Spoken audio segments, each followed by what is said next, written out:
ఇక్కడికి వచ్చి ప్రజాప్రతినిధులకి రిప్రజెంటేషన్ ఇవ్వడానికి గల కారణం ఏంటంటే గత ప్రభుత్వంలో 2023లో జీవోఎంఎస్ నెంబర్ 77 రాష్ట్రంలో అమలు చేయకుండా గ్రూప్ 2 నోటిఫికేషన్ అనేది ఇవ్వడం జరిగింది.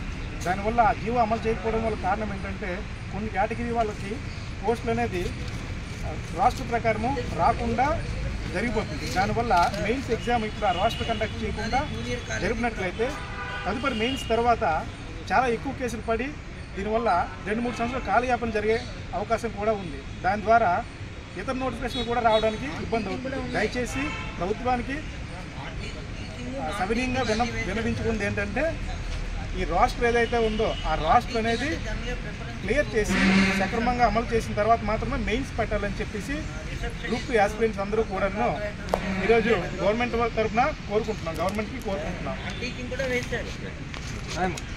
ప్రజెంట్ విజయనగరం నుంచి మాట్లాడుతున్నాం.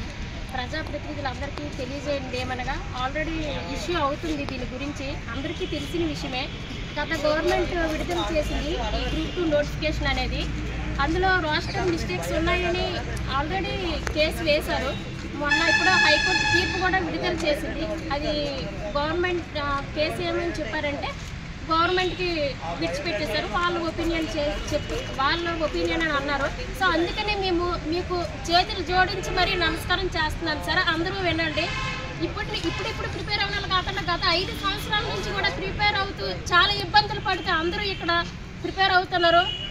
చాలా ఎఫర్ట్ పెట్టి మరీ ప్రిపేర్ అవుతున్నారు. వాళ్ళందరికీ న్యాయం చేయవలసిందిగా కోరుతున్నాను నేను. ఎందుకంటే ఎంత కష్టపడి చదువుతున్నారంటే నేనంటే నిన్న మొన్న రాస్తున్నాను, కానీ 10 years నుంచి కూడా కష్టపడిన వాళ్ళు చాలా మంది ఉన్నారు సార్. వాళ్ళకి న్యాయం జరగాలంటే మీరు డెఫినెట్గా చొరవ తీసుకొని ఏపీపీఎస్తో మాట్లాడి వాళ్ళకి డెఫినెట్గా న్యాయం చేస్తారని మా అందరి తరపు నుంచి నేను కోరుకుంటున్నాను. ఎంతకన్నా అసలు మీరు ఈ విషయంలో హెల్ప్ చేస్తే అంతకన్నా మించింది ఇంకేమీ ఉండదు సార్. అందరికీ ప్రతి రాజకీయ నాయకులకు ప్రతి గవర్నమెంట్కి కూడా చేతులెత్తి మరీ నమస్కరిస్తున్నాను సార్. అందరికీ ఒక్క అవకాశం ఇవ్వండి సార్, ప్లీజ్ సార్. అందరికీ ఒక్క అవకాశం ఇవ్వండి. రోస్టర్ మిస్టేక్స్ సరిచేసి మరి ఎగ్జామ్ పెట్టండి. మీకు వీలైనంత టైం 1 day 2 days లేదా 1 month as your wish sir. కానీ రోస్టర్ సరిచేసాక మాత్రమే మీరు ఎగ్జామ్ పెట్టండి.